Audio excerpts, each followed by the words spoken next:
আয় হায় হায় হায়, এ কি সর্বনাশ হলো আমাদের! এই কপালপুরীর জন্য গরুটা আজ মরেই গেল। এই অলক্ষী, এই তুই কি করলি যে গরুটা হঠাৎ মরে গেল? আমি কি করেছি? উপরওয়ালা ধবলিকে নিয়ে গেছে, এতে আমার কি দোষ? এই ঠান্ডা বৃষ্টির মধ্যে গরুটার হয়তো ঠান্ডা লেগেই অক্কা পেয়েছে। কি করলে এখনো বুঝিস না? ওগো, কোথায় গেলে? এদিকে আসো। এই পোড়ামুখীকে এই বাড়িতে রাখলে আমি আর তোমার সংসারে থাকবো না। আমি আজই বাপের বাড়ি চলে যাব।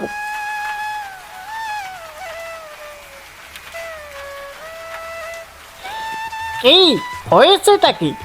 আয় হায় হায়, এ কি গরুটার কি হলো? কি হবে আবার? এই পোড়ামুখীর জন্য গরুটা মারা গেছে। আজ তুমি যদি এর একটা বিচার না করো, ওকে যদি এই বাড়ি থেকে না তাড়াও, আমি আজই বাপের বাড়ি চলে যাব। এই মুখপুরি, এখনো এখানে দাঁড়িয়ে আছিস কেন? এক্ষুনি এই বাড়ি থেকে চলে যা, তোর ছেলেকে নিয়ে যা। আর কোনোদিন এই বাড়ির চৌকাঠ পেরোবি না বলে দিলাম। ওগো, এই ঝড় বৃষ্টির মধ্যে আমি এই ছোট্ট ছেলেটিকে নিয়ে কোথায় যাব বলো? কোথায় যাবি তা কে জানে? তোর কারণে আজ আমার শখের গরুটা শেষ। আর কিছু হারাতে চাই না আমি। বাবা, তুমি আমার মাকে এভাবে বকছো কেন? কি দোষ করেছে আমার মা? এখানে আমার মায়ের দোষটা কোথায় বলো? আজ তুমি আমাদের এই বাড়ি থেকে তাড়িয়ে দিচ্ছ ছোট মায়ের কথায়। উপরালায় একদিন এর বিচার ঠিকই করবেন। যা যা, তাড়াতাড়ি এই বাড়ি থেকে বের হ, নয়তো ঘাট ধাক্কা দিয়ে বের করে দিব। চারদিকটা কেমন অন্ধকার হয়ে গেছে, মনে হচ্ছে ঝড় শুরু হবে। এভাবে যদি চলতে থাকে তাহলে তো আমার এই নড়বড়ে ঘরটা ডুবেই যাবে।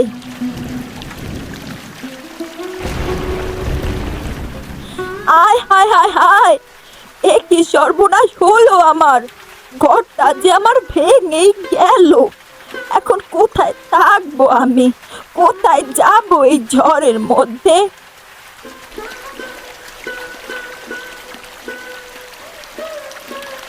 কি হয়েছে গো মাসিমা? এমন ভাবে কাঁদছো কেন? কাচ্ছি কি আর সাধে? এই দুকুলে যে আমার আর কেউ নেই। থাকার মতো একটা ঘর ছিল, তাও বন্যায় ভেঙে গেল। এখন কোথায় যাব আমি? এমন করে কাঁদবে না দিদিভাই, উপরালা আমাদের নিশ্চয়ই কোনো উপায় দিবেন। তা তোমরা এই বন্যা বাদলের দিনে বৃষ্টিতে ভিজে ভিজে কোথায় যাচ্ছ? আমাদের যে যাওয়ার কোনো জায়গা নেই মাসিমা। কোথায় যাব কোনো ঠিক নেই। যেভাবে পানি বাড়তেছে মনে হচ্ছে পানিতে ডুবেই মারা যাব। এত চিন্তা করো না তো। আমার একটা কলা গাছের ভেলা আছে, কিছুদিন ওটার উপরে বসে থাকলে ডুবে যাওয়ার ভয় নেই। মা, তাহলে চলো ওই বেলায় করে আমরা এই বন্যার সময়টা কাটিয়ে দেই। নয়তো আমরা কোথায় থাকবো? বন্যা শেষ হলে আবার চলে আসবো, তাছাড়া তো আমাদের আর কোনো উপায় নেই।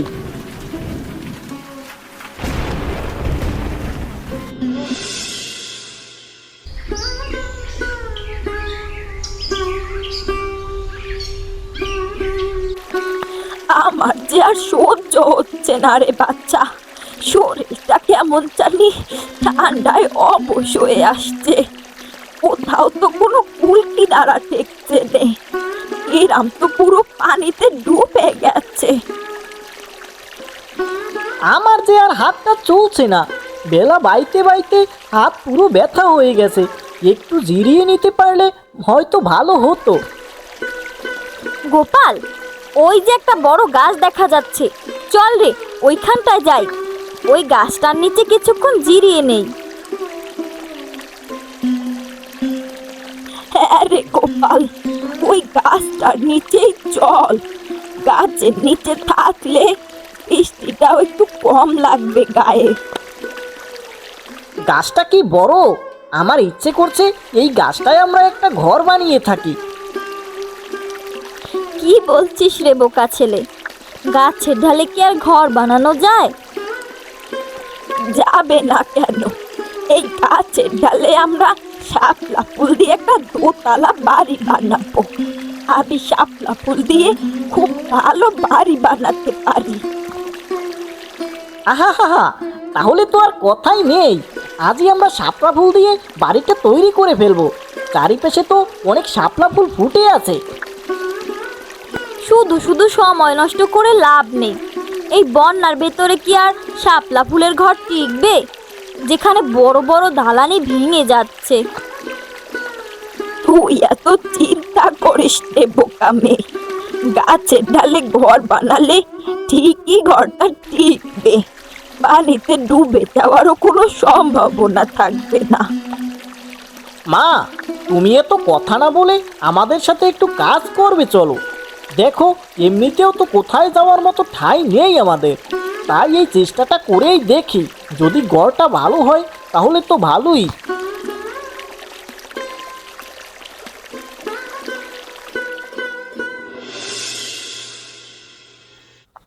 দেখলে মা, দেখলে কালকে সারা রাতের যে প্রচণ্ড ঝড় উঠেছিল, আমাদের শাপলা ফুলের বাড়িটার তো কোনো ক্ষতিই হলো না।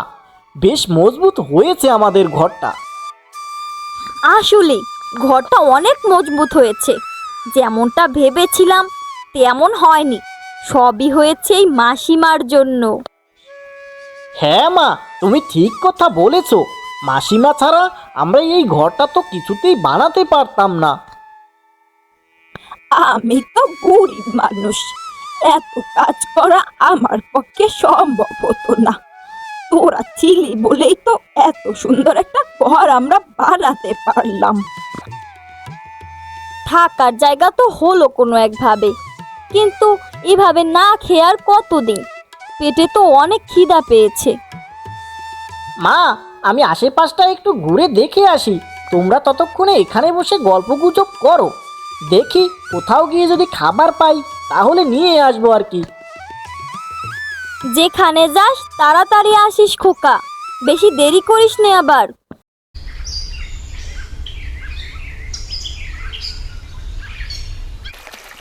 আর কোথায় যে ঘুরবো কিছুই তো বুঝতে পারছি না।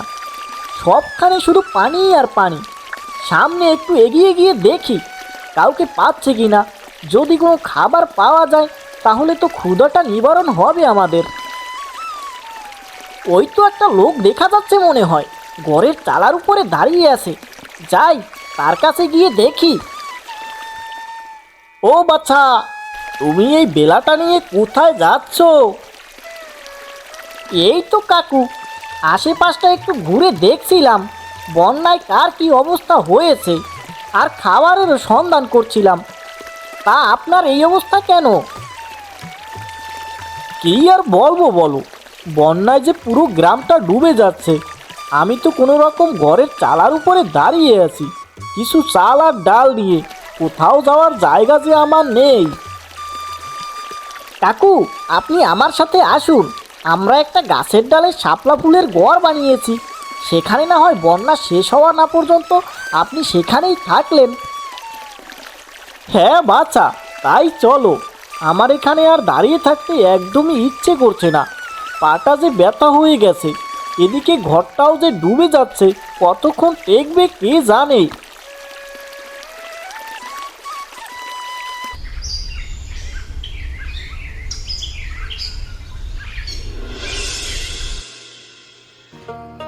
বাবা বাবা, গোপাল, ঘরটা তো বেশ ভালোই বানিয়েছিস রে। আমি আর কি করলাম, সবই তো বুড়ি দিদিভাই করলো। সে না থাকলে এমন ঘর আমরা কখনোই বানাতে পারতাম না। এখন এই ঘরের কথা বাদ দিয়ে বল, কোনো খাবারের খোঁজ পেলি? পেটে তো ক্ষুধা একদম চোচো করতেছে। খাবার নিয়ে এত চিন্তা করতে হবে না, আমার ঝোলাটাই চাল ডাল মুড়ি সব কিছুই যে আছে। কি বললে কাকু, মুড়ি? যদি মাছের ঝোল দিয়ে মুড়ি মেখে খেতে পারতাম তাহলে তো ভালোই হতো। আরে গোপাল, মাছ খাবি তো ভালো কথা। এত বন্যার পানি, মাছ তো ধরলেই ধরতে পারোস। আমার কাছে বড়শি আছে, তবে বড়শি যে বাঁধবো সেই সুতো আর ছিপ নেই। আরে সুতো নিয়ে এত চিন্তা করতে হবে না, সুতো তো আমার থলিতেই আছে। এটা দিয়ে না হয় শক্ত করে বেঁধে নিলাম। হুররে, কি মজা কি মজা, আজকে আমরা মাছ ধরবো। এত লাফাস না রে গোপাল, বড়শি ফালালেই যে মাছ উঠবে এমন তো কোনো কথা নয়। তবে বড়শি যে বাঁধবো ওই ছিপটাই তো নাই আমার কাছে। কাকু, এত চিন্তা না করে চলো আমার সাথে। বেলাটা নিয়ে আশেপাশটা একটু ঘুরে দেখি, হয়তো একটা ছিপ পেলেও তো পেতে পারি। হ্যাঁ রে গোপাল, তোর কাকুকে নিয়ে উত্তর দিকটায় যা। ওইদিকে তো অনেক গাছপালা বেশি, ওইদিকে গেলে হয়তো ছিপ পেয়ে যাবি। আর দেরি করিস না রে গোপাল, চল চল তাড়াতাড়ি যাই। কাকু কাকু, ওই দেখো দেখো, কি যেন একটা ভেসে আসছে। হ্যাঁ রে গোপাল, কি যেন একটা আসছে, আমিও তো দেখছি। চল ওই দিকটায় যাই, গিয়ে দেখি হয়তো একটা ছিপ মিললেও তো মিলতে পারে। হ্যাঁ কাকু, তাই নিয়ে যাচ্ছি। কাকু, বড়শি দিয়ে কি কি মাছ ধরতে পারবো আমরা?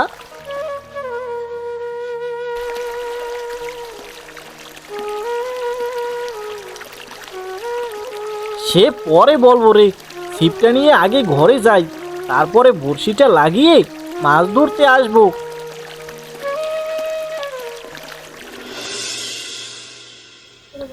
বাহ বাহ বাহ, ছিপটা বেশ মজবুত হয়েছে রে গোপাল, কোনো মাছই এই ছিপ ভাঙতে পারবে না। বড়শিটাও ভালোভাবে আটকে দিয়েছি। তাহলে আর দেরি কেন কাকু, এক্ষুনি চলুন মাছ ধরতে। আজকে বড় বড় মাছ নিয়ে আসবো আমরা। গোপাল, তুই কিছু ধানের ঘর নিয়ে যা, তাহলে বড়শির আশেপাশে মাছ অনেক বেশি আসবে। আচ্ছা, তাহলে আমি তাই নিয়ে যাব, তুমি কোনো চিন্তা করো না বুড়িমা। গোপাল, বড়শি ফেলবার পর তুই একটু নিশ্চুপ থাকিস কেমন? কোনো কথা বলিস না আবার, তাহলে কিন্তু মাছ আর আসবে না।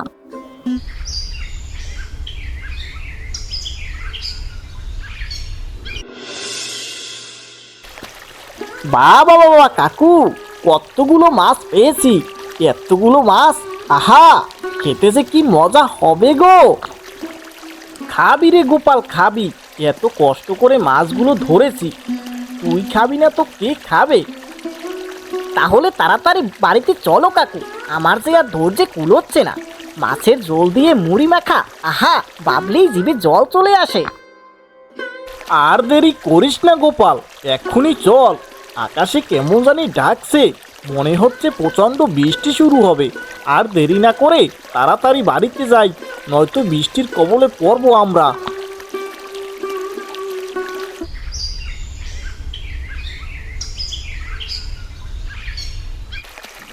ওগো, ঘর বাড়ি তো তলিয়ে গেল, এখন কোথায় যাব আমরা? আমাদের ঘর বাড়ি তো সব পানিতে ভাসিয়ে নিয়ে গেল। এখন আমরা কি করব বলো, উপরওয়ালা আমাদের সব নিয়ে গেল, এখন আমরা রাস্তার ফকির হয়ে গেলাম। এখন কি করব? এইভাবে টিনের চালে দাঁড়িয়ে আর কতক্ষণ থাকবো? কিছুক্ষণ পর তো এটাও ডুবে যাবে। গিন্নি, তাহলে চলো কোথাও আমরা চলে যাই। আমাদের বেলাটায় করে কোথাও গেলে হয়তো কোথাও ঠাঁই মিললেও মিলতে তো পারে। হ্যাঁ হ্যাঁ, বরং তাই চলো, নয়তো আমরা যে ডুবে মরবো। মা মা, দেখো দেখো, কতগুলো মাছ নিয়ে এসেছি, এই মাছের ঝোল দিয়ে মুড়ি মাখিয়ে খাবো। মাছ তো ধরে নিয়ে আসলি রে গোপাল, কিন্তু এই মাছ কোথায় রান্না করব? উনুন তো নেই। সে নিয়ে তোকে ভাবতে হবে না, আমি উনুন তৈরি করে নেব। তোরা তোদের কাজটা কর, মাছগুলো তাড়াতাড়ি কেটে ফেল, ততক্ষণে আমি উনুনটা তৈরি করে ফেলি। গোপাল, তোর ইচ্ছেটা তো আজ পূরণ হলো, আজকে পেট পুরে মাছ খাস। তোকে খুশি দেখলে আমার যে কত ভালো লাগে। এখনো তো খেতে পারিনি কাকু, আগে রান্নাটা শেষ হোক, তারপর খাওয়া যাবে। ওগো, ওই তো একটা গাছ দেখা যাচ্ছে, গাছটার ডালে একটা বাড়িও তো দেখা যাচ্ছে। চলো ওখানে গিয়ে দেখি কি হয়। হ্যাঁ গো, তাই চলো, হয়তো ওখানে গেলে একটু আশ্রয় পাবো।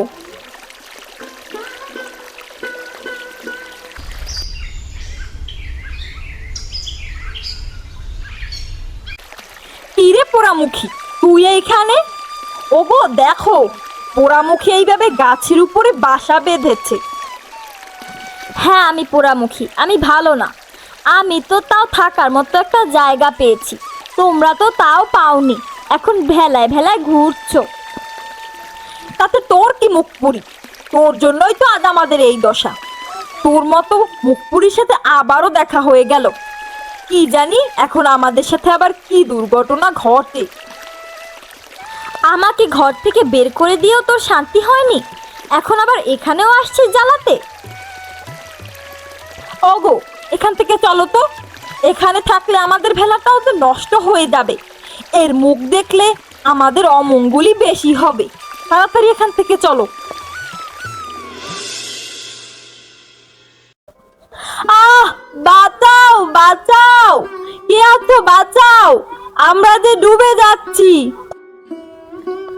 মা, ওইদিকে কিসের যেন একটা শব্দ হচ্ছে, মনে হচ্ছে কেউ ডুবে যাচ্ছে। তাহলে একটু এগিয়ে গিয়ে দেখ তো, কে আবার বিপদে পড়লো। গোপাল, চল রে, গিয়ে দেখি কে বিপদে পড়লো আবার।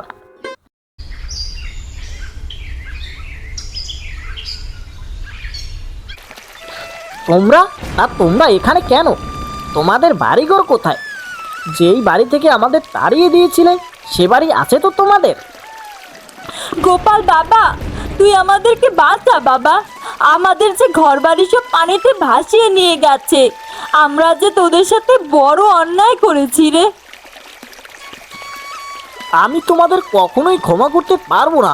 তোমরা যা করেছো আমার মায়ের সাথে, তা কখনোই ক্ষমার যোগ্য নয়। বাবা গোপাল, তুই আমাকে বাঁচা, আমি কথা দিচ্ছি তোর মায়ের সাথে যত অন্যায় করেছি তার ক্ষমা চেয়ে তারপর আমি আবার এই পানিতে ডুবে মারা যাব। তবু আমাকে বাঁচা, আমাকে শেষবারের মতো ক্ষমা চাওয়ার সুযোগ করে দে। গোপাল, এত করে যখন বলছে চল না নিয়ে, তোর মা যদি ক্ষমা করে তাহলে তো তোর কোনো সমস্যা নেই। হ্যাঁ কাকু, আমার মা যদি তাদের ক্ষমা করে দেয় তাইলে আমি তাদের ক্ষমা করব, নয়তো আমি তাদের কখনোই ক্ষমা করতে পারবো না।